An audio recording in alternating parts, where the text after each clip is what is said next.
सबसे पहले इस बाबा का जो नाम है, असली नाम है, उसको बताने से पहले मैं आपको ये बता रहा हूं कि जो बड़े बड़े दिग्गज जो नेता है वो इनके आश्रम में आ चुके हैं। जैसे कि अखिलेश यादव जो पूर्व सीएम रहा हुआ है यूपी का, वो भी यहां पर आए हुए हैं, ताकि आप देख सकते हो यहां पर क्या लिखा हुआ है।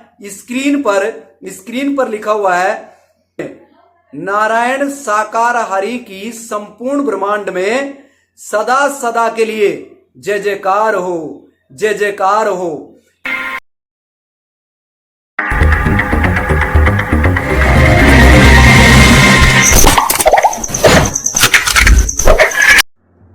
दोस्तों जय भीम, नमो बुद्धाय।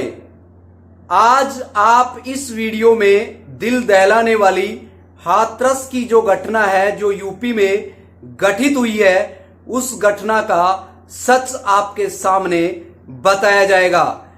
नित नए दिन बाबा जो पाखंडी प्रकट हो रहे हैं, उनमें एक बाबा का नाम और शरीक हो गया, सूट बूट वाला, टाई और चश्मे वाला बाबा, जो कि निकल कर अब सुर्खियों में आ चुका है। अभी तक उसके बारे में पता नहीं था। आपने नाम जरूर सुना होगा, जैसे बाबाओं के अंदर बागेश्वर धाम बाबा, बागेश्वर सरकार वाला बाबा, इसी तरीके से करौली वाला बाबा, इसी तरीके से नित्यानंद ठाकुर बाबा, ऐसे न जाने कितने बाबा जो कि आसाराम, राम रहीम, इन बाबाओं को आगे लाने वाले वो राजनीतिक लोग हैं जिनसे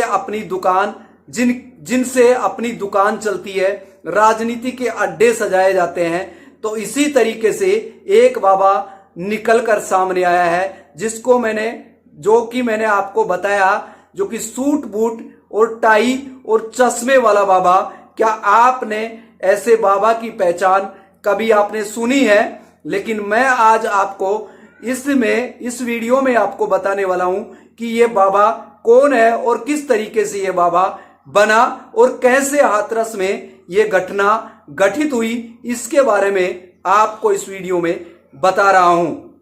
सबसे पहले इस बाबा का जो नाम है, असली नाम है, उसको बताने से पहले मैं आपको ये बता रहा हूं कि जो बड़े बड़े दिग्गज जो नेता है वो इनके आश्रम में आ चुके हैं। जैसे कि अखिलेश यादव जो पूर्व सीएम रहा हुआ है यूपी का, वो भी यहां पर आए हुए हैं, ताकि आप देख सकते हो यहां पर क्या लिखा हुआ है। स्क्रीन पर लिखा हुआ, नारायण साकार हरि की संपूर्ण ब्रह्मांड में सदा सदा के लिए जय जयकार हो, जय जयकार हो।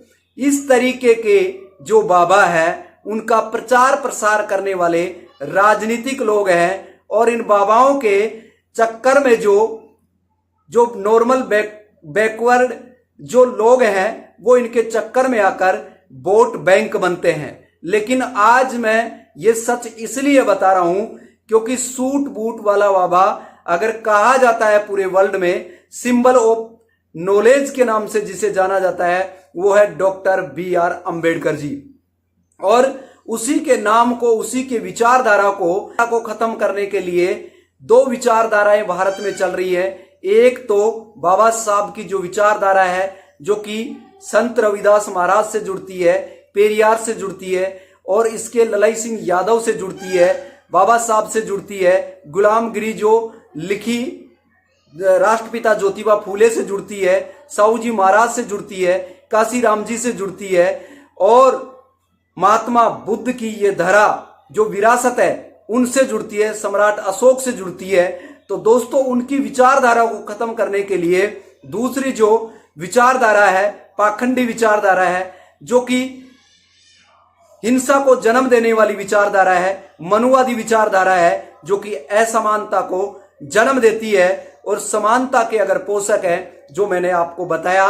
लेकिन बाबा साहब की विचारधारा को खत्म करने के लिए, बुद्ध की विचारधारा को खत्म करने के लिए नित नए दिन बाबा प्रकट हो रहे हैं, जैसे बागेश्वर धाम वाले बाबा, इसी तरीके से नित्यानंद, देवकी नंदन और राम भद्राचार्य, आसाराम, राम रहीम, न जाने कितने बाबा, जो कि आज भारत के अंदर इनकी बाढ़ आ चुकी है और इन बाबाओं में एक बाबा शरीक हो चुका है जिनको बोला जाता है भोलेनाथ वाला बाबा।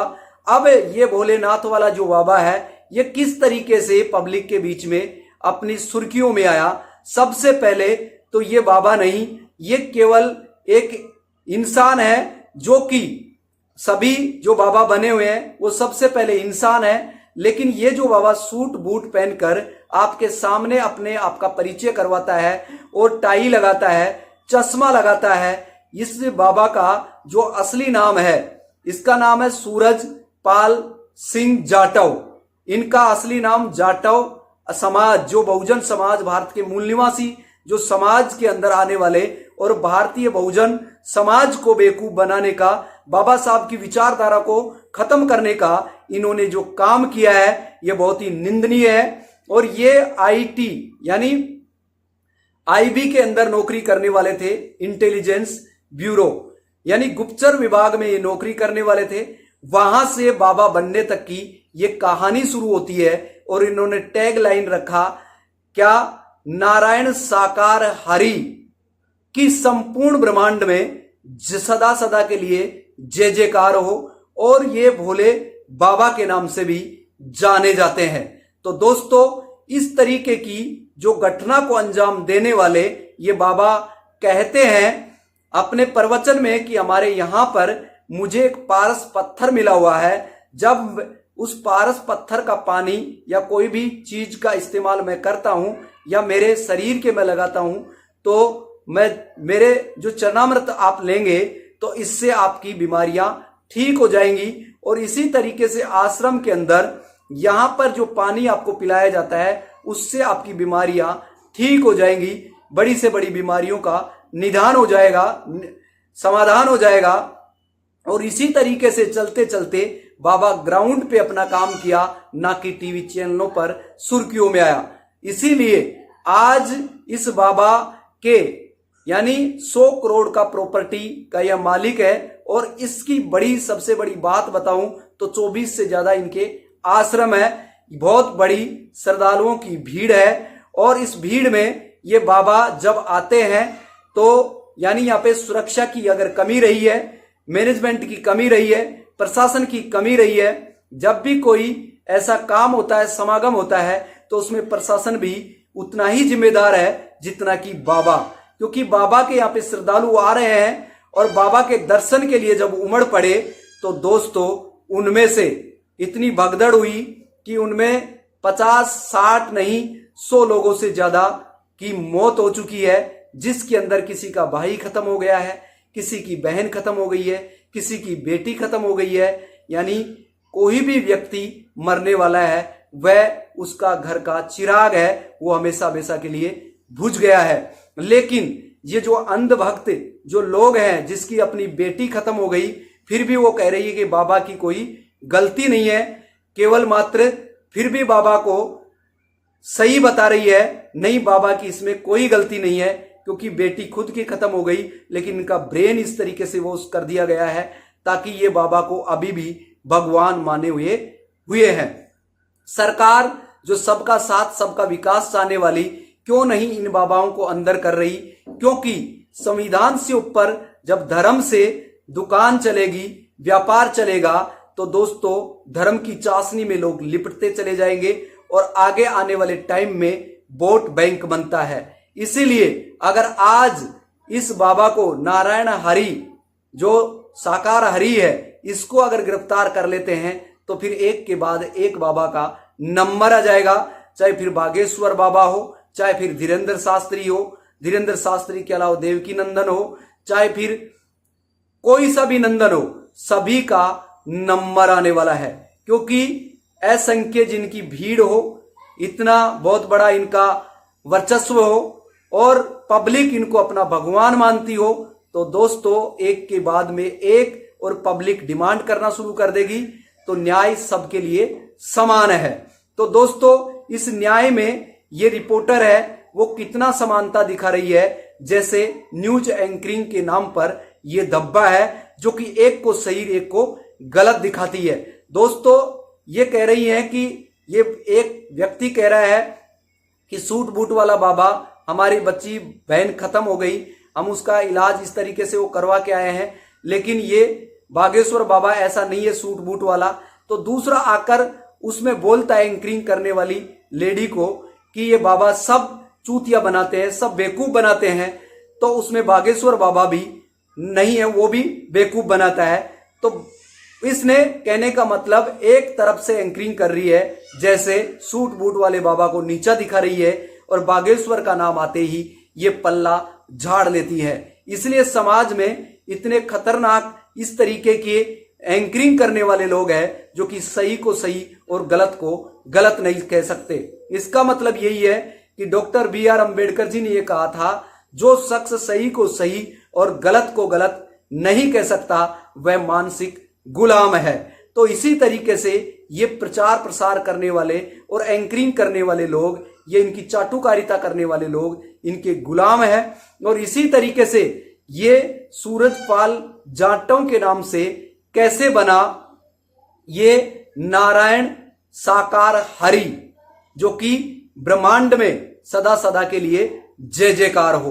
तो दोस्तों इनकी जय जयकार हो रही है क्योंकि ये समाज के नाम पर एक धब्बा है जो कि बाबा साहब की मुहिम को खत्म करने में सूट बूट वाला बाबा बनकर और टाई लगाकर चश्मा लगाकर 32 डिग्रियों में जो बाबा साहब ने जो पढ़ाई की थी, जो डिग्रियां ली थी, उनको सबको खत्म करने वाले ये बाबा प्रकट हो रहे समाज में, जो समाज को बेवकूफ बनाने का काम कर रहे हैं। ऐसे बाबाओं का बायोकाट करे खुलकर और इनका विरोध करे ताकि पाखंड से पर्दा हट सके और आपको जो बेवकूफ बनाया जा रहा है। दोस्तों आप अगर इन बाबाओं के चक्रों में आएंगे तो आने वाले टाइम में आप अपने बच्चों को हमेशा हमेशा के लिए गुलाम बना देंगे। अब यहाँ पर कल की जो हादसा हुआ है उसमें हमारे उस भाई की मौत हो गई है, हम उसे लगवा करके आए हैं। ना तो बाबा के यहाँ से कुछ हुआ है और भाई बाबा जो है बिल्कुल ढोंगी पाखंडी और कुछ नहीं है। आज तक मुझे रिकॉर्ड में एक बात बता दो, कोई भी बाबा ऐसा है जो टाई बेल्ट कुछ नहीं है। आज तक मुझे रिकॉर्ड में एक बात बता दो, कोई भी बाबा ऐसा है जो हाँ बताओ भाई। जैसे ये कह रहे हैं बाबा बागेश्वर धाम सभी है, सभी चूतिया बनाने वाले सब कुछ बंद मेरी गाली मत दीजिए, पहले आपने दूसरी बार बोल दिया ये वर्ड, कोई बात नहीं, ये अपनी बात होती है, ये अपनी रिपोर्टर नहीं है।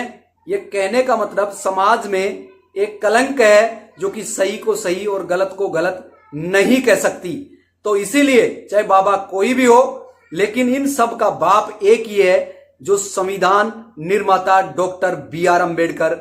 उनकी विचारधारा जो सभी को आजादी देती है, सभी को बोलने की आजादी देती है, सभी को अपना फंडामेंटल राइट देते हैं। लेकिन जो व्यक्ति धर्म की राजनीति कर रहा है, धर्म की तरफ अग्रसर हो रहा है और जो युवा धर्म की तरफ बढ़ रहा है, तो दोस्तों ये देश संविधान से चलता है और राष्ट्रीय ग्रंथ भारत का संविधान है, ना कि गीता, कुरान, बाइबल, ना कि ये गुरु ग्रंथ साहिब। ये नहीं है, ये केवल इनको आजादी मिलती है तो संविधान से मिलती है।